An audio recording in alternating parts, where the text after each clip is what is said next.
সেই রবের আপনাকে বানাতে ইচ্ছা হলো, অর্থাৎ আমাদের শুরু আদম নবী, সে আদম বানাতে ইচ্ছা হলো। এবার আল্লাহ তাআলা কি করলেন জানেন? কোরআন সেই দিনের দৃশ্যপটটাকে সামনে এনে এমন ভাবে বলে, ইন্নী জাইলুন ফিল আরদে খলিফা। আল্লাহ তাআলা ফেরেশতাদেরকে ডাকলেন, এই জিবরাইল ফেরেশতা, দ্রুত একটা মিটিং ডাকো, আমি আল্লাহ আছি, ফেরেশতাদের সাথে মিটিং করব। সুবহানাল্লাহ। মিটিং ডাকলেন কে? আল্লাহ। বলেন না ভাই, কে? আল্লাহ। কাদের সাথে? একটা বিষয় লাগবে না? কি বিষয়ে মিটিং? আল্লাহ পাক ফেরেশতাদেরকে ডেকে বললেন, ফেরেশতা, ইন্নী জাইল ফিল আরদে খলিফা, আমি পৃথিবীতে আমার একটা প্রতিনিধি পাঠাতে চাচ্ছি। এক কথায় আমি পৃথিবীতে মানুষ পাঠাতে চাচ্ছি, তোমাদের মতামত কি? ফেরেশতারা সেই দিন উত্তরে আল্লাহকে বলেছিলেন, আল্লাহ দুনিয়াতে মানুষ বানানোর দরকার কি? খামাখা তারা দুনিয়াতে যাবে, মারামারি করবে, ঝগড়া করবে, রক্তপাত করবে, ফাসাদ করবে। আমরা ফেরেশতারা তো আছি, তোমার জিকির করব, তোমার ইবাদত করব, তোমার গুণগান করব।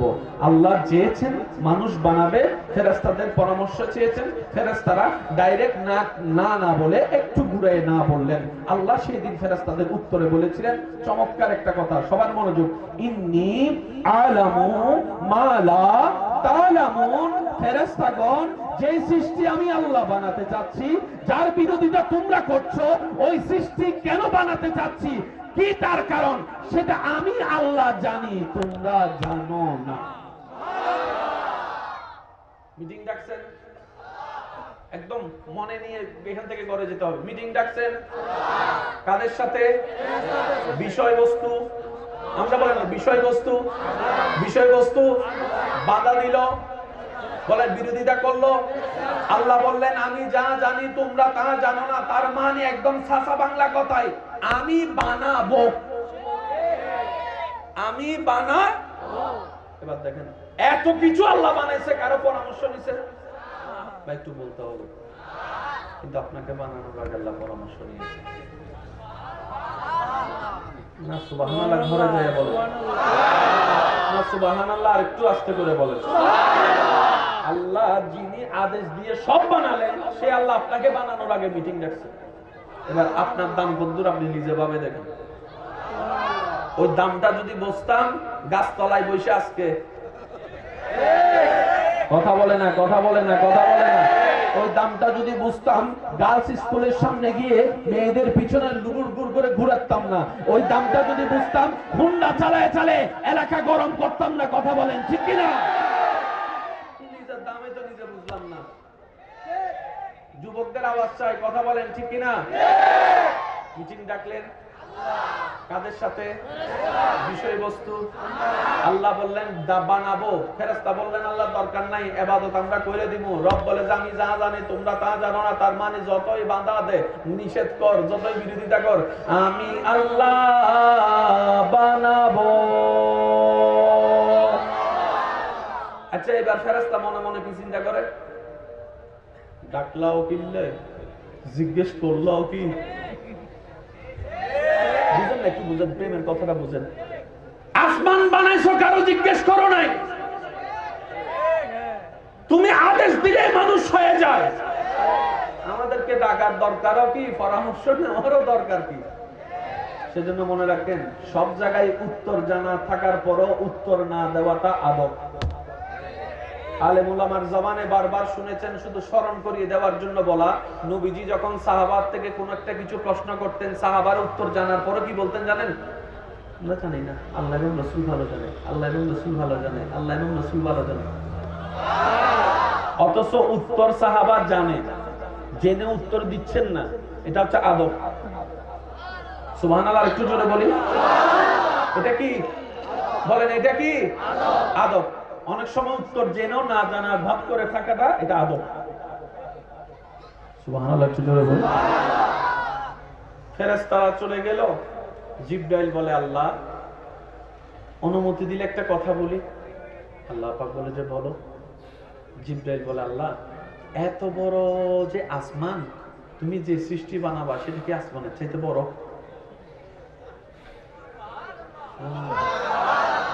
আল্লাহ পাক বলে যে না, এটা অনেক ছোট। আপনার আমার সাইজ কত দূরে ভাই? হাতির সামনে ফ্যান আর ফিটরার মতো লাগে। কথা কয় না? বড় বড় পাহাড়ের সামনে আপনার আমার খুঁজেও পাওয়া যায় না। আল্লাহ পাক বলে যে না। তো ফেরেশতা জিবরাইল বলে আল্লাহ, তো এত বড় আসমান তুমি আদেশ দিয়ে বানাইছো, এটারও আদেশ দিয়ে বানাইলে তো রব বলে যে না, এটা আমার স্পেশাল সৃষ্টি হবে, এটা আমার দামি সৃষ্টি হবে। সুবহানাল্লাহ, একটু জোরে বলি না? এটা আমার প্রেমের সৃষ্টি হবে, এটা আমার মায়ার সৃষ্টি হবে, এটা আমার মহব্বতের সৃষ্টি হবে, এটা আমার ইবাদতের সৃষ্টি হবে, এটা আমার ইবাদতকারীর সৃষ্টি হবে, এটা আমার মহব্বতের সৃষ্টি হবে। আমি আল্লাহ কুন ফায়াকুনের মালিক, সমস্ত সৃষ্টিকে আদেশ দিয়ে বানিয়েছি। এই সৃষ্টিকে আমি আদেশ দিয়ে বানাইবো না, আমি আল্লাহ ভালোবাসার মহব্বতের কুদরতে হাত দিয়ে বানাবো।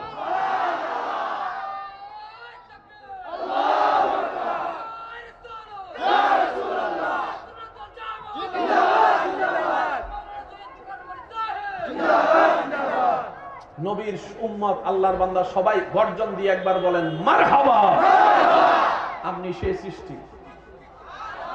আর একটু জোরে, আসমান হয়ে গেল, জমিন হয়ে গেল। আপনার বেলায় যখন আসছে আল্লাহ বলেছে না বলবো না,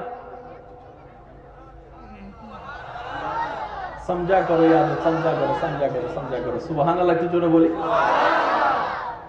ভাইয়া কাজ শেষ হলে একটু মাশাআল্লাহ। ফেরেশতারা মনে মনে কয় ডাকলা বিল্লে, জিজ্ঞেস করলো বিল্লে, হ্যাঁ কইও তো বাইজে গেছি, না কইও তো বাইজে গেছি। জিবরাইল কয় তোরা কথা কইছো কই, হট বেটা চুপ থাক। মিটিং শেষ, মিটিং ফেরেশতারা ফেরেশতার জায়গায় চলে গেল। আল্লাহ তাআলা আদম বানানো শুরু করলেন। আমি বলবো আস্তে, আপনারা জোরে বলেন। আদম নবীকে বানানো শেষ করার পরে আল্লাহ তাআলা, আপনার আমার শুরু আদম নবী, সেই আদম নবীকে বানানো শেষ করার পরে আল্লাহ তাআলা জিবরাইলকে বললেন, জিবরাইল আবার মিটিং ডাকো। আমি বলছি, আপনি কোরআনকে শুধু সামনে রাখবেন। জিবরাইল আবার মিটিং ডাক। এবার যখন আল্লাহ পাক মিটিং ডাকছে, না আয়েশা পারে, সব ফেরেশতারা আসছে। আল্লাহ আছেন, আল্লাহর কুদরতি শান অনুযায়ী ফেরেশতারা এসেছেন। আদম নবী আছেন, আদম নবী আছেন, আদম নবীর বডি তৈরি। আল্লাহ তাআলা বললেন, ফেরেশতারা বানাতে তো নিষেধ করছিলা, বানাতে তো তোমরা ডাইরেক্ট না ডাইরেক্টলি নিষেধ তো করছিলা, তো একটু দেখো তো আমি বানাইছি যে সেটা কেমন হয়েছে। আদম নবীকে একটু দেখো তো, এই বডিটা একটু দেখো তো। ফেরেশতারা সর্বপ্রথম আদম নবীর বডির দিকে, দেহের দিকে তাকানোর সাথে সাথে অপলক নয়নে অবাক হয়ে বলতে লাগলেন, সুবহানাল্লাহ ওয়ালহামদুলিল্লাহ ওয়ালা ইলাহা ইল্লাল্লাহ ওয়াল্লাহু আকবার, ওয়াল্লাহু আকবার, ওয়াল্লাহু আকবার, ওয়ালা হাওলা ওয়ালা কুওয়াতা ইল্লা বিল্লাহিল আলিয়্যিল আযীম। ফেরেশতারা বলে, আল্লাহ তুমি দয়া করেছো, আসমান কেমন দেখেছি, জান্নাত কেমন দেখেছি, আল্লাহ তুমি দয়া করেছো, জমিন কেমন দেখেছি, সূর্য কেমন দেখেছি, চন্দ্রের সৌন্দর্য দেখেছি, পাহাড়ের সৌন্দর্য দেখেছি, সাগরের সৌন্দর্য দেখেছি। আল্লাহ গো, আমাদের ফেরেশতাদের চোখে এত সুন্দর আর দেখি না। সেটা আপনি শুনি নাই। এবার আমার অনেক ভাইয়া বলবেন, সবচেয়ে সুন্দর আমরা কি তাইলে জান্নাতের চাইতে সুন্দর? জি হ্যাঁ। আমরা কি তাইলে ফেরেশতার চাইতে সুন্দর? জি হ্যাঁ। আমি শুনি নাই, আরো জোরে। আমি টপ লেভেলের দুইটা সৃষ্টির নাম বলে ফেলছি, এখানে আর নিম্ন সৃষ্টির কথা বলার দরকার। আপনি জান্নাতের চাইতেও সুন্দর, আপনি ফেরেশতার চাইতেও সুন্দর, আপনি জান্নাতের চাইতেও দামি, আপনি ফেরেশতার চাইতেও দামি। সেজন্য আপনাকে দিয়ে আল্লাহ ফেরেশতার গোলামি করাচ্ছে না, ফেরেশতাদেরকে দিয়ে আল্লাহ আপনার ডিউটি করাচ্ছে। আপনার দাম কোন জায়গায় চিন্তা করে দেখেন। সুবহানাল্লাহ, একটু জোরে বলুন। আজকে থেকে এই দাম বুঝার চেষ্টা করব। কি বলেন, আপনাদের বুঝার দরকার আছে তো?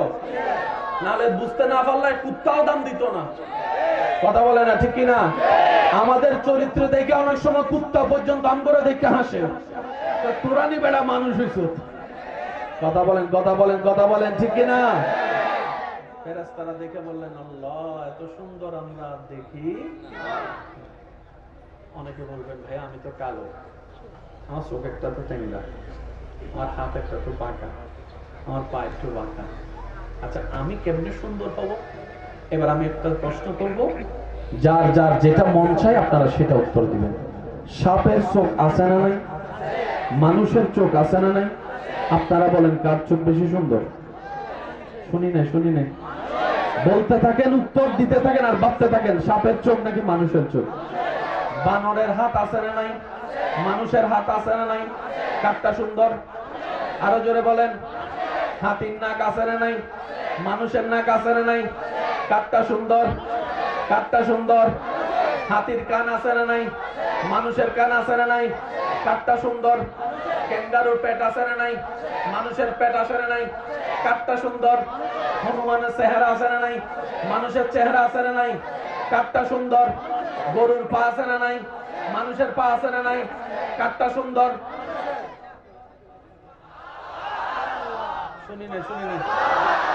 আপনার যা যা আছে ওদেরও তা তা আছে, কিন্তু আপনার মতো সুন্দর বলেন না।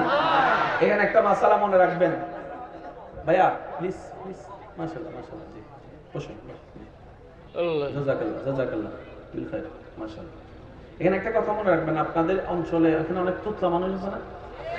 কথা বলতে একটু জড়তা আছে, খবরদার কখনো এদেরকে ভাঙাবেন না, মাথায় রাখবেন। সে কি তুতলা হয়েছেন? আল্লাহ বানিয়েছেন। আল্লাহ কাকে তুতলা বানায় জানেন? যে তুতলায় কথা বললে রবের সুন্দর লাগে, আল্লাহ তাকে তুতলামি কথা দান করে। সেজন্য দেখবেন তুতলাকে ব্যঙ্গ করলে একসময় মধ্য তুতলা নিটাস আমাদের সিটাকে চলে আসে, আপনাদের এখানে আসে কিনা আমি জানি না, আপনাদের তো আপনারা না বলেন। তুতলারে ব্যঙ্গাইলে একসময় দেখে যে হে ও তুতলাই পিতারে বেটা তুই তুতলাস কেমনে, ও তারে ব্যঙ্গ কথা কয় না। তো ব্যাপারটা কি হয়েছে জানেন? শুনেন,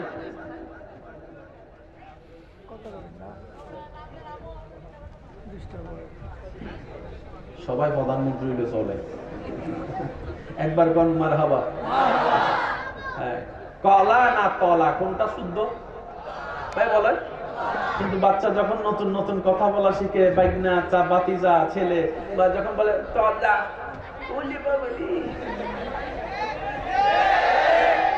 যখন সে বুলবুল শব্দ বলে খুব আদর লাগে।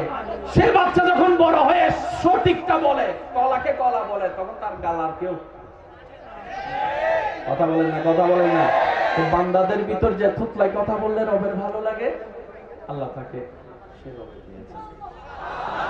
মুসা নবীও কথা বলার সময় জড়তা ছিল, মুসা নবীর জড়তাটা আল্লাহর বেশি ভালো লাগছে, আর সেই জড়তার উপর ধৈর্য ধরেছে। আশেকরা মনোযোগ, সব কথা তো সবার জন্য হয় না, কিছু কথা তো প্রেমিকদের জন্য বলতে হয়। উনি জড়তার সাথে ধৈর্য ধরেছেন। আল্লাহ পাক বলে যে তোমার ধৈর্যটা আমার পছন্দ হয়েছে, মুসা আসো আমি আল্লাহ সরাসরি তোমার সাথে আজকে কথা বলবো। জড়তার উপর ধৈর্য ধরেছেন, আল্লাহ কলিমুল্লাহ বানাই দিয়েছেন। না সুবহানাল্লাহ, আর একটু জোরে হবে না হয়? যার যত ভলিউম আছে ফুল ভলিউম একবার বলেন সুবহানাল্লাহ। আদম নবীরে বানালেন, বলেন। সিজদার আদেশ দিল, সবাই করছে, কে? সেদিন শয়তান আল্লাহকে বলেছিল, চ্যালেঞ্জ করছে। মনোযোগ ভাইয়া, সবার মনোযোগ। সেই দিন শয়তান আল্লাহর সাথে একটা চ্যালেঞ্জ করছে, বেয়াদবি করছে। আল্লাহ যে মানব জাতিকে বানানোর কারণে, সম্মান না করার কারণে আমাকে আস্তে তুমি আবা ওয়াস্তাকবারা ওয়া কানা মিনাল কাফিরিন বলে আমাকে প্রিয় থেকে তুমি দুশমন বানাই দিলা, জান্নাত থেকে বের করে দিলা, আসমান থেকে বের করে দিলা। এই মানব সৃষ্টির আগ পর্যন্ত আমি তোমার প্রিয় ছিলাম, তোমার ভালোবাসার ছিলাম, মুআল্লিমুল মালাইকা আমার অবস্থান ছিল। আজকে এই মানব জাতির কারণে আমি তোমার থেকে দূরে গেছি, সুতরাং আমি একা জাহান্নামে যাব না, তার গোষ্ঠীর সত্য নিয়ে যাব। আদম নবীর গোষ্ঠী কারা? কথা কয় না কারা? আদম নবীর গোষ্ঠী কারা? চ্যালেঞ্জ করছে কে? এবার শয়তানের চ্যালেঞ্জটা শুনেন। শয়তানের চ্যালেঞ্জ করে, আল্লাহ তোমার ইজ্জতের কসম, তোমার কুদরতের কসম, তোমার জালালিয়তের কসম, তোমার রহমানিয়তের কসম, তোমার কুদরতের কসম, আমি শয়তান তোমার নামে কসম করতেছি, এই মানব জাতিকে, আদমের সন্তানদেরকে আমি আল্লাহ বিভিন্ন ভাবে লোভ দেখিয়ে, অহংকার করিয়ে, হিংসা করিয়ে, রিয়া করিয়ে, দুশমনি করিয়ে আল্লাহ, আমি আল্লাহ বিভিন্ন ভাবে আমি শয়তান তাদেরকে ফুসলায়ে রাগ দিয়ে বিভিন্ন ভাবে এমন এমন কাজ করাবো, গুনার পাল্লা ভারী করাবো, তোমার রহমত থেকে দূর করাবো, গুনার পাল্লা ভারী করাবো। আমি শয়তান তাদেরকে গুনার পাল্লা ভারী করাতে করাতে আমিও জাহান্নামে যাব, তাদেরকেও জাহান্নামে নিব, আমিও জাহান্নামে যাব, তাদেরকেও জাহান্নামে নিব। শয়তান যখন চ্যালেঞ্জটা করে, এই চ্যালেঞ্জটা শুনে আপনার রব, আমার রব শয়তানকে একটা চ্যালেঞ্জ করেছিল। শয়তান চ্যালেঞ্জ করছে কার নামে কসম? আল্লাহ। ভাই বলেন না কার নামে? আল্লাহ কসম করে। আল্লাহ পাক বলে আমি আমার কুদরতের কসম করে বলতেছি। আমার মনে হয় সুবহানাল্লাহ জোরে হবে। আমি আল্লাহ আমার কুদরতের কসম, কুদরতের কসম, জালালিয়াতের কসম, রহমানিয়তের কসম করে বলছি, শয়তান তুইও শুনে রাখ, আমার কোন বান্দা যদি মরণের আগ মুহূর্ত মন থেকে তওবা করে, আমি আল্লাহ খুশি হয়ে তার সারা জীবনের গুনাহ মাফ করে দিই। এবার উলামায়ে কেরামের দোয়া চাচ্ছি আমি, একটু মনোযোগ। অঙ্ক কঠিন, কোনো সন্দেহ নাই, কিন্তু সূত্র শিখে ফেললে যুবকরা কথা বলে না। বীজগণিত অনেক কঠিন, কিন্তু a + b whole square, a + b whole cube এগুলো যদি শিখে ফেলেন, sin theta, cos theta, cosec theta শিখে ফেললে, বলেন না বলেন না বলেন না, ত্রিকোণমিতি, পরিমিতি সূত্র শিখে ফেললে সহজ। কঠিন দেখতে প্রথম, শিখে ফেললে, বুঝে ফেললে ইসলাম। একটু জোরে বলি। এবার দেখেন, আপনি যেতে চাচ্ছেন আল্লাহর দিকে, চলে যাচ্ছেন শয়তানের দিকে। আল্লাহর দিকে গেলে পাবেন জান্নাত, শয়তানের দিকে গেলে পাবেন জাহান্নাম। শয়তানের দিকে যেতে গেলে গুনাহ লাগবে, আল্লাহর দিকে যেতে গেলে সওয়াব লাগবে। এবার আওয়াজ দিয়ে বলেন তো, আমরা এতদিন কি আল্লাহর কথা বেশি শুনছি না শয়তানের কথা? আপনারটা আপনি বলেন, আমি আমারটা বলি। আমরা এতদিন কি আল্লাহর কথা বেশি শুনছি না শয়তানের কথা? শয়তানের কথা শুনলে কি সওয়াব হয় না গুনাহ হয়? এই গুনাহ মাফ করতে পারেন কে? গুনাহ মাফ করার জন্য আল্লাহ তাআলা বান্দা কি করলে গুনাহ মাফ করে? তওবা। বলেন বলেন বলেন। এবার নিজেকে প্রশ্ন করেন, এই তওবার দরজা কি খোলা আছে না বন্ধ? বলেন না। সপ্তাহে একদিন, দৈনিক, প্রত্যেক দিন, 24 ঘন্টার প্রত্যেক সেকেন্ডে তওবার দরজা খোলা। ঠিক ঠিক। সুবহানাল্লাহ। আর একটু আস্তে করুন। সুবহানাল্লাহ। 24 ঘন্টার প্রত্যেক সেকেন্ডে তওবার রাস্তা খোলা, এখনো খোলা। সুবহানাল্লাহ। এবার বলেন, লাস্ট 3 মাসে কে কয়বার তওবা করছেন মন থেকে? শয়তান করে কি, আপনি আমি গুনাহ থেকে বাঁচতে চাই, তওবা করতে ভুলে যাই, শয়তান এটা ভুলাই দেয়। কেন জানেন?